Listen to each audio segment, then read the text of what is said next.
Alright guys, front disc and pads and a Mk7 Transit. I actually hate working on these vans, like absolutely despise them, but it's my mate's van, he needs it for work, so better get it done.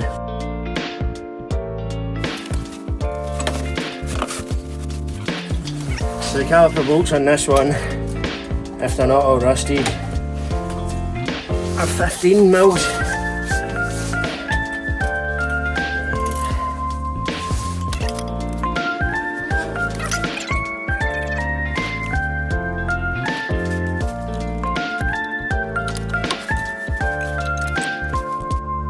Next up, you've just got the split pin for the centre nut locking cap.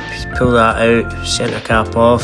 This one put a wee bit of fight up with me, so I had to get the grips onto it. Then the centre nut's 36mm, took a wee bit of leaning on just to get it cracked off. So once you get that out, you can pull the stub axle out and set that away at the side. And then in the middle, this time round, the driver's side had 13mm bolts for the disc to the hub, but this one, for some reason, it was T50 Torx head bolts holding the disc to the outer hub, so I just take those 5 bolts out and then set them to the side.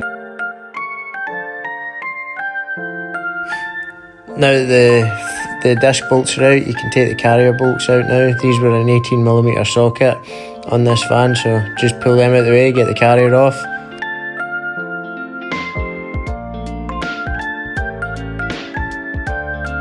Now that the carrier's out of the way, you can actually see into the wheel bearing bolts now. There's 5 of these in behind the disc that you access from the outside holes, and they're a T50 torque bit.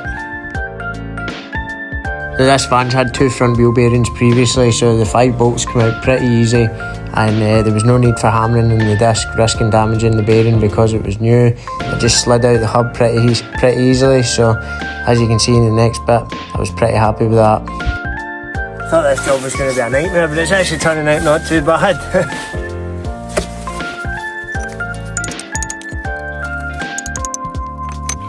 Now that we're into the workshop, we'll get the carrier into the vise, pull the anti-rattle shims out the carrier, and then give it a good clean up with the wire wheel on the angle grinder. And then we're checking both our top and bottom sliders. This one was a wee bit sticky, so gave it a pull out, gave it a clean with the wire wheel on the grinder, and then just use the drill bit to clear out any debris or any swarf that's on the inside of the carrier. So gave that a clean out, wee bit of grease onto the slider and stuck her back in, and she's good to go.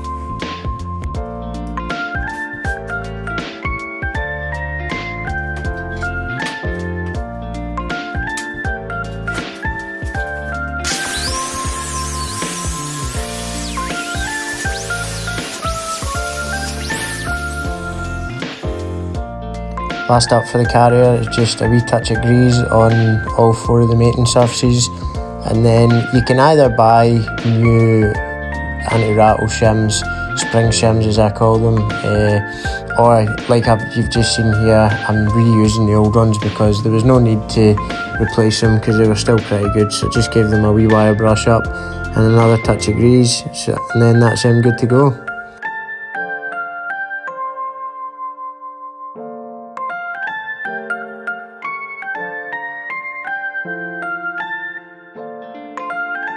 Next, to get a good scene off the grinder with the wire wheel is the outer hub face that the brake disc bolts to, so give that a good clean up, stick your disc on and start firing the bolts in.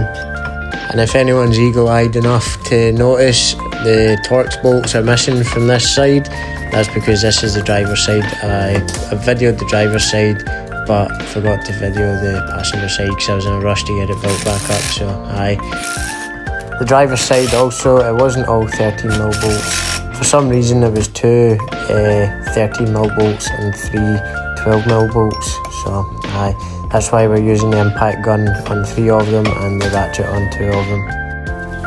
Back on with the hub assembly now, good to rebuild, and good practice would be to replace all the bolts, but as you can see, it's all the old bolts going back in, cowboy style, but all the times that I've done this job, I've never replaced those bolts and never had a problem, so thought, why change things now? Dug out the air gun this time just to speed things up a little bit, because as you can see, the Scottish weather started raining down on me.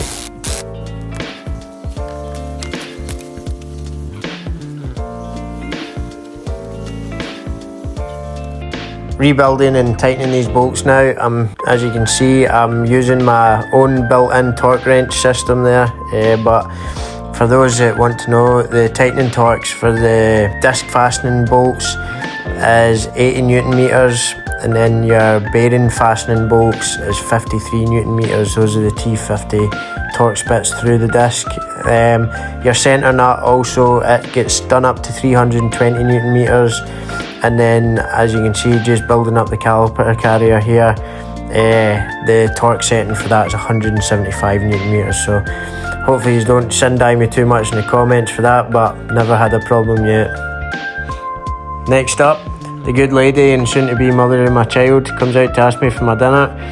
Sticks a wee bit of copper grease on the pads, put the caliper back on, and stick the bolts back in. Now, I forgot to video actually pressing the caliper pistons back. You can either use 2 sets of red grips like what's in my hand there, or you can actually use the piston wind back tool or the push back tool. So 6 or half a dozen, still does the same job.